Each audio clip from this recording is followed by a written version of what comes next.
Alright guys, in this video I'm going to show you how you can fix this error, disconnected error code 1.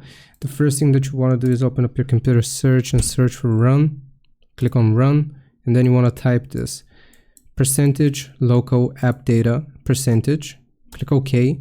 Here you would click on any folder, type R so you find Roblox, right click on it and you want to delete your Roblox folder.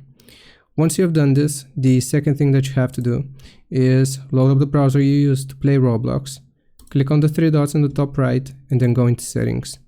From within the settings you will click on privacy and security. You want to find third-party cookies and you will choose CEO site data and permissions.